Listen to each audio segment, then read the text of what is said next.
আচ্ছা, সেটা হচ্ছে কোটা, মানে যেই কোটা প্রথার বিরুদ্ধে জুলাই গণ অভ্যুত্থান হয়েছে, সেই কোটা প্রথা আবার ফিরে আসবে। যেমন আপনি দেখবেন কিছুদিন পরেই ঢাকা বিশ্ববিদ্যালয় সহ সকল বিশ্ববিদ্যালয়ে বা কলেজে, স্কুলে, মাদ্রাসায় এই যে সমকামী কোটা চলে আসবে।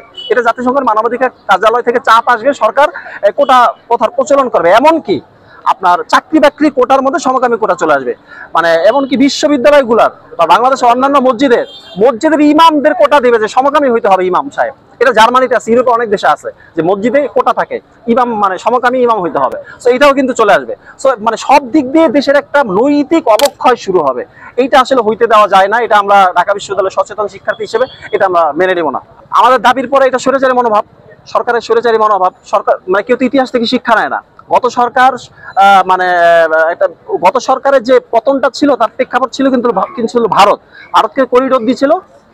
সেটার প্রেক্ষিতে দেশে একটা আন্দোলনের অবস্থা তৈরি হয়েছিল। সেইটাকে ঘুরানোর জন্য কিন্তু সরকার মানে কোর্ট থেকে আবার 30% কোটা নিয়ে আসে। ফলে দেশে আন্দোলন হয় এবং ব্যাপকভাবে মানুষের উপর গুলি করা হয়, মানুষ হত্যা করা হয়। হ্যাঁ, এরপর তার পতন হয় স্বৈরাচারিতার কারণে মূলত। সো বর্তমান সরকারকেও বলি যে আপনি ইতিহাস থেকে শিক্ষা নেন। শিক্ষা না নিলে আসলে আমরা দেশের স্বার্থে, দেশের শিক্ষার্থীদের স্বার্থে, সার্বভৌমত্বের স্বার্থে এবং শিক্ষার্থীদের যে আমাদের যে মূল্যবোধ আছে, মূল্যবোধের স্বার্থে এখানে কোনো ছাড় দেওয়ার সুযোগ নেই। আমরা চেষ্টা করবো এটা বাধা দেওয়ার জন্য।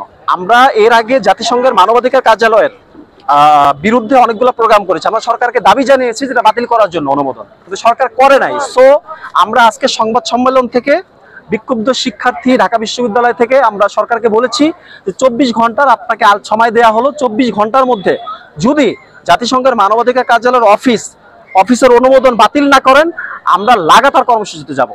আমরা দেখেন মানে যেই দেশগুলোতে জাতিসংঘের মানবাধিকার কার্যালয় হয়েছে সেখানে আমরা ওই দেশগুলোর কোনো ডেভেলপমেন্ট দেখি নাই।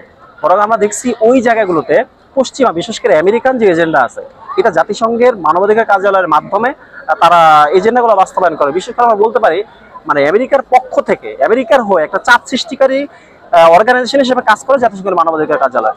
তো আমাদের দেশে তো আমরা মানে আমেরিকার একটা চাপ সৃষ্টিকারী একটা অর্গানাইজেশনকে কেন আমরা নিয়ে আসবো? এটা দেশের স্বার্থ বিরোধী। সো মানে অন্যান্য দেশে, যেসব দেশে জাতিসংঘের মানবাধিকার কার্যালয় স্থাপিত হচ্ছে সেসব দেশে কোনো ডেভেলপমেন্ট হয় নাই, বরং বৈদেশিক আগ্রাসন, বৈদেশিক হস্তক্ষেপ, বৈদেশিক লুটপাট বেড়েছে। সো আমাদের দেশেও যদি জাতিসংঘের মানবাধিকার কার্যালয় এটা কন্টিনিউ হয়, তাহলে আমাদের দেশে বিদেশি আগ্রাসন বাড়বে, বিদেশি হস্তক্ষেপ বাড়বে, লুটপাট বাড়বে। এবং আমরা আগেই বলছি শিক্ষার্থীদের নৈতিক কোনো অবস্থান থাকবে না, সবাই নৈতিকতা হারাই ফেলবে দেশে।